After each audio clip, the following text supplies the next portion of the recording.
aí, a hora do ungido, com o pastor Paulo Messias. Olá, meus amados irmãos e irmãs, a quem vos saúdo com a graça e com a paz do Senhor Jesus. Eu sou o pastor Paulo Messias, da Igreja Videira de Canaã, Goiânia, Goiás, Brasil, para o mundo, chamado por Deus para pregar o Evangelho da graça, curar os enfermos e libertar os cativos. Mas antes de orar por você, eu queria compartilhar a palavra de Deus que fala sobre as mentiras que nós dizemos a nós mesmos. Primeira parte. O texto de Tiago, capítulo 4, do verso 7 ao 10 diz: Sujeitai-vos, portanto, a Deus, mas resisti o diabo, e ele fugirá de vós. Chegai-vos a Deus, e ele chegará a vós outros. Purificai as mãos, pecadores, e vós que sois de ânimo dobre, limpai o coração. Afligi-vos, lamentai, chorai, converta-se o vosso riso em pranto, e a vossa alegria em tristeza. Humilhai-vos na presença do Senhor, e ele vos exaltará. Sabe, meu amado irmão, minha amada irmã, o diabo é astuto e sujo. Ele é o pai da mentira. Ele não vai aparecer e te contar uma mentirinha. O diabo é espírito. A Bíblia diz que o espírito é um sopro. Então o diabo vai sussurrar no seu ouvido. Se ele falar na terceira pessoa, saberíamos que é algo de fora e não daríamos ouvidos, mas ele fala na primeira pessoa. Eu não consigo, eu não posso, eu não vou avançar. A palavra de Deus nos fala que se resistirmos ao diabo, ele fugirá de nós. Essa simples palavra, mas fala de mentiras mais comuns que as pessoas escutam e acatam do diabo, vivendo em cima disso. Isso, amado, tem nos impedido. Nós podemos resistir, e se fizermos uma hora, o diabo se cansará de investir em nossas vidas. Uma das primeiras mentiras: eu não tenho tempo, eu não posso, eu não tenho tempo hábil, isso não se encaixa na minha rotina. Mateus capítulo 16, verso 26. O que adianta estudar, fazer faculdade, pós-graduação e perder a sua alma? O que adianta trabalhar muito e perder a sua alma? O que adianta ganhar muito dinheiro e perder a sua alma? O que adianta fazer tudo o que você deve fazer e perder a sua alma? A palavra de Deus nos diz no livro de Mateus, capítulo 6, verso 36, que se Deus for o primeiro em nossas vidas, as outras coisas virão a nós. Deus deve ser prioridade na tua vida. O propósito dele para você deve ser prioridade. A vontade dele em sua vida deve ser prioridade. Creia na palavra de Deus e em sua fidelidade. Outra mentira: eu não tenho tempo sobrando. Você tem todo o tempo do mundo. Você tem tempo demais. 1 Pedro capítulo 1, verso 24 e 25.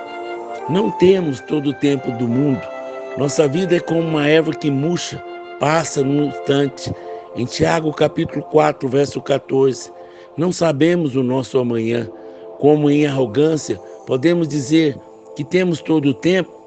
Podemos morrer agora mesmo. O tempo de servirmos o Senhor é hoje. Eu não sei o que será do meu amanhã. Então, o entrego nas mãos de Deus, e o hoje eu separo para servi-lo.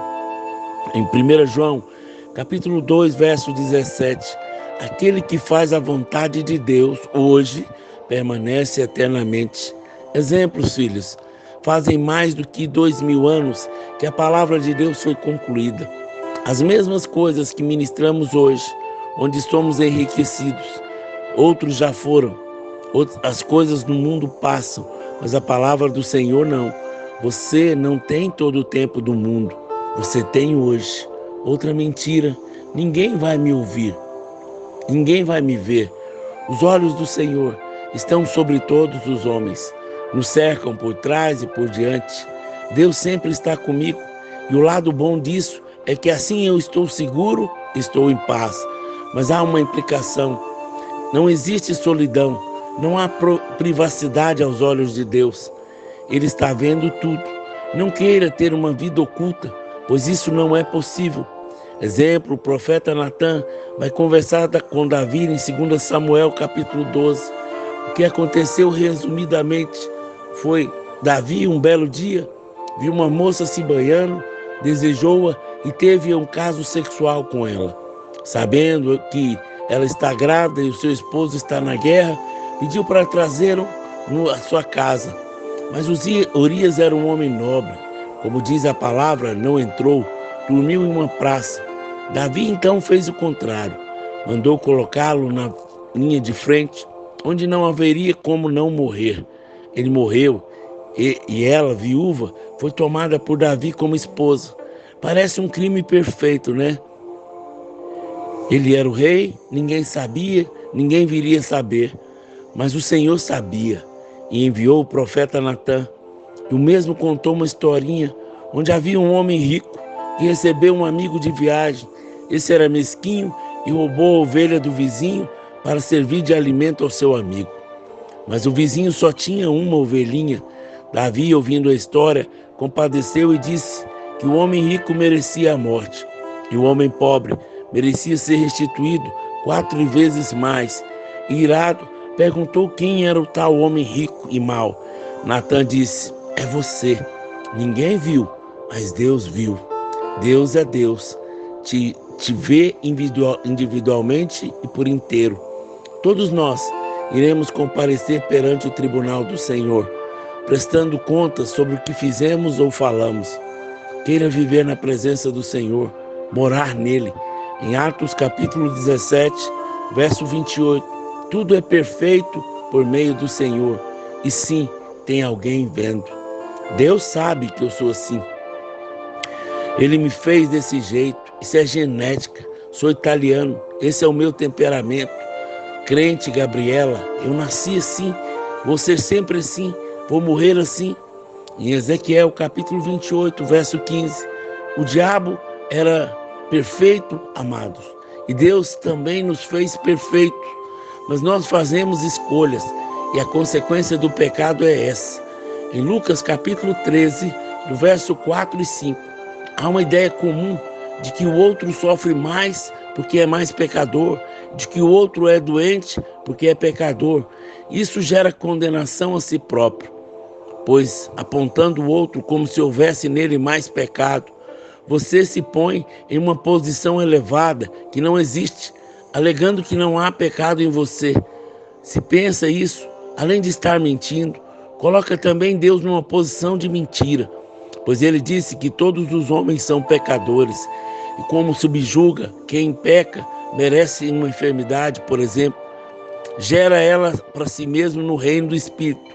Colhe o que você mesmo disse. Em Atos capítulo 17, verso 30 e 31, a anomalia é andar na carne.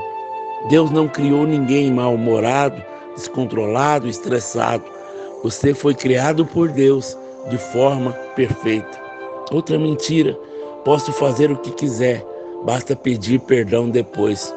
Não tem problema, depois é só pedir por perdão.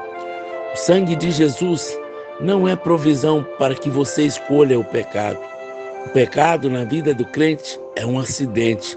Quando usamos a graça de Deus dessa forma distorcida, é chamada rebelião. Hebreus capítulo 10, verso 26 ao 31. Quem faz isso, cala o Filho de Deus. Isso é, pisa na obra de Cristo. Quem faz isso, também profana o sangue da aliança com o qual foi santificado. Ou seja, vive a vida com o sangue de Jesus, fosse um spray aerosol que limpa o pecado, um detergente que você usa quando precisa e não entendeu o significado do sangue do Cordeiro. E mais, ultraja, abusa o Espírito da graça, que por misericórdia apagou o nosso passado. Temos de ser sérios com as coisas de Deus e buscar a obediência. Quem faz isso perde a salvação. Quem é filho é sempre filho. Mas quem julgará? Quem é os ímpios? Não julgará o seu próprio povo? Devemos ter cuidado. arrancar as probabilidades de, sem temor, premeditar o pecado. Não abuse de Deus e nem da obra do seu Filho na cruz. O que nós podemos concluir, pastor? Nós devemos resistir às mentiras do diabo. Vamos pedir a Deus que nos guarde com o seu poder para que não vivamos através dessas falácias. Não se esqueça, amado, sua mente é um campo de batalha e é ali que o diabo ataca e atua, se você permitir. Vigie, esteja atento, ame ao Senhor e o busque de todo o seu coração, retendo o que é bom dos teus dias, que nós possamos mesmo fazer a diferença e abalar as estruturas da nossa geração, ganhando vidas e edificando-as. Nós fomos chamados para isso, gerar discípulos que não dá ouvido ao lixo que o diabo produz e lança na mente de muitos. Por isso, nessa hora, eu quero juntamente com você orar para que o Senhor nos ajude a repreender as mentiras que nós mesmos dizemos a nós mesmos. Vamos orar? Pai, graças te damos, Senhor, pela tua palavra, que cada dia mais possamos andar na luz. Livra-nos, ó Deus, do engano, livra-nos da queda, da vergonha, livra-nos, ó Pai, de todo o mal, que sejamos sempre ativados pela tua palavra, dá-nos sabedoria, dá-nos discernimento, para que nós possamos continuar sendo sal e luz na terra, que cada dia mais nós possamos ser livres das armadilhas do inferno, sejamos sempre firmados na tua palavra, que é a verdade, em nome de Jesus. Amém, amém e amém. Se você foi abençoado com essa ministração, por favor, nos ajude a divulgar, para que mais e mais pessoas recebam a palavra de Deus. Se você foi abençoado e é alguém próspero, quer investir no nosso ministério, me procure. Vou te dar o número da conta, o Pix, para que você possa investir no nosso ministério. Nós trabalhamos com duas frentes, de abençoar pessoas que nada têm através de cestas básicas e também de levá-las a ter um encontro com o Senhor. Se você foi tocado por essa palavra e quer ser um financiador do nosso ministério, nos ajude. Deus vai multiplicar na sua vida, em nome de Jesus. Amém, amém e amém.